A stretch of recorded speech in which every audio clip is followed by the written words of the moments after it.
আউযু বিল্লাহি মিনাশ শাইতানির রাজিম। বিসমিল্লাহির রহমানির রহিম। সম্মানিত দেশবাসী, আসসালামু আলাইকুম ওয়া রাহমাতুল্লাহি ওয়া বারাকাতুহু। প্রিয় দেশবাসী,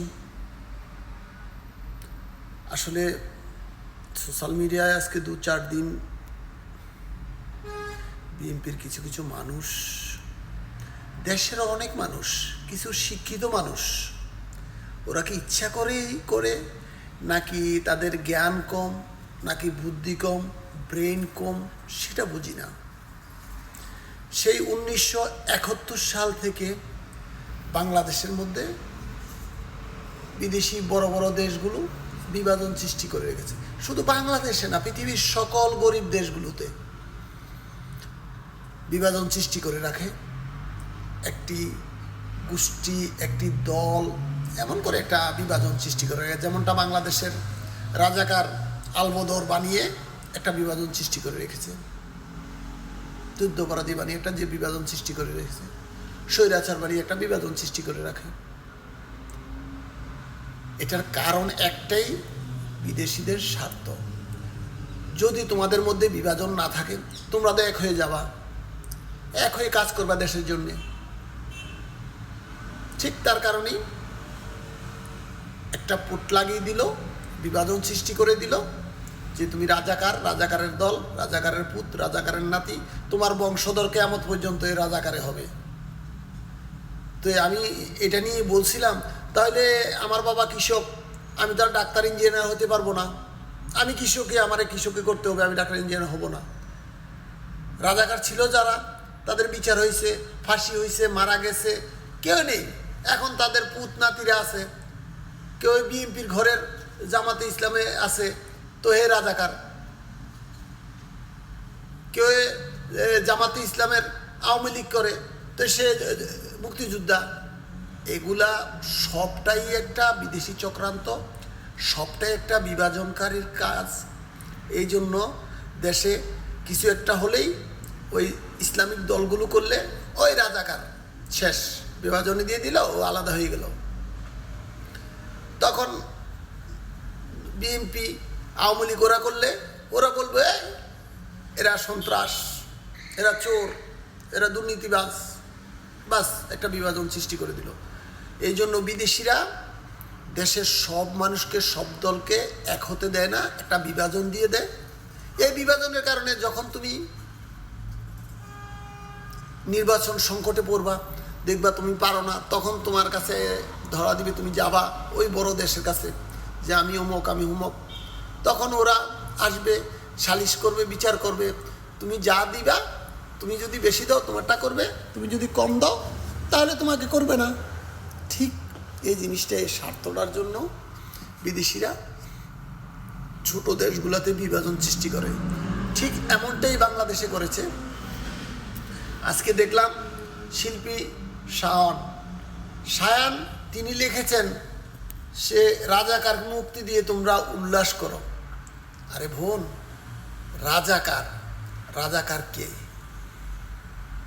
সে 1971 সালে যুদ্ধ হয়েছে, দুটা দল থাকতেই পারে। ওই সময় যারা এখন রাজাকার, যাদেরকে আপনারা বলছেন, তারা চাইছিল কি যে পাকিস্তানি তো আছে, ভারত বুদ্ধি দিছিল বাঙালিরা যে তোরা আমি সাহায্য করলাম, তোরা স্বাধীন হয়ে যাবি, তোরা স্বাধীন হয়ে গেলে বাস পাকিস্তান আর তোদের উপরে কিছু করতে পারবে না, তোরা যুদ্ধ কর। কিন্তু কিছু কিছু মানুষ পাকিস্তানে কইছিল যে আমরা স্বাধীন হব, কিন্তু ভারতের কাছে আবার পরাধীন হয়ে যাব পাকিস্তান থেকে স্বাধীন হয়ে। তো এ লাভ কি? আমরা মুসলমান, যেহেতু আমরা পাকিস্তানের সাথেই থাকি। ভারত তো হিন্দু, হিন্দু তো ওদের সাথে পরাধীন হওয়ার দরকার নেই। সেই জিনিসটা আজকে 53 বছর গড়ালো। ওরা কি করলো আমাদের উপরে? আমরা ওদের পরাধীন হয়ে 53 বছর কাটালাম। ওরা দেশ স্বাধীন করে দিছি বলে, ওরা আমাদেরকে সাহায্য করছে বলে ওই পাকিস্তান থেকে ভারতে পরাধীন হলাম। এইটাই শায়ান, যে এই জিনিসটা তার ব্রেনে খাটে না যে ওরা এই কারণে করছে। না, পাকিস্তান থাকতো, পাকিস্তান থাকলে তো ভারত যায় এবং শোষণ করে খাইছে, পাকিস্তানও খাইতো, কথা তো একটি। এখন ওই যে বিভাজন, একটা সৃষ্টি করে দিল, এটা নিয়ে বিদেশিরা দিয়ে দিল তোমাদেরকে, তোমরা এটা নিয়ে পড়ে থাকো। 1971 সালে যারা পাকিস্তান থাকতে চেয়েছিল তারা মরে গেছে, তাদের বিচার হয়েছে, তাদেরকে ফাঁসি হয়েছে, গুলি করে মারছে, অত্যাচার করে মারছে, শেষ। তাদের পুত নাতি যারা আছে, তাহলে ইসলামী দল করলেই তুমি রাজাকার, এটা কোথায় পাইছো রে বোন?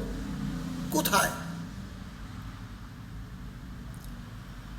এ পর্যন্ত আওয়ামী লীগ, বিএনপি, জাতীয় পার্টি, অন্যান্য যত দল আছে, তাদের প্রত্যেকটা কর্মকাণ্ড ভিডিওতে প্রত্যেক জায়গায় লিঙ্কে সব জায়গায় প্রচার হয়। তারা অত্যাচার, অবিচার, দুর্নীতি, আহাজারি, লুটপাট, চাঁদাবাজি করে।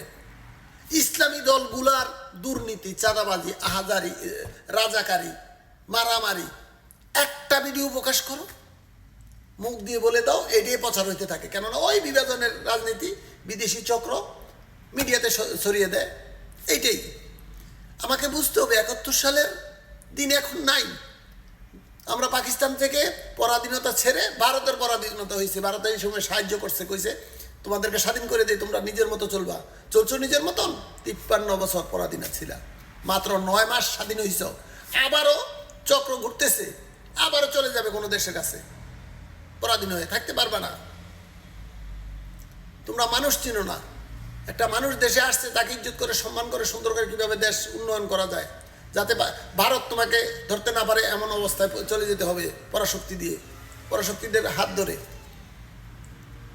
এটা না করে তুমি রাজাকার, তুমি আলবদর, তুমি সন্ত্রাস, তুমি দুর্নীতিবাজ, তুমি নারীবাদী, এগুলা করে দেশটার মধ্যে শুধু বিভাজন সৃষ্টি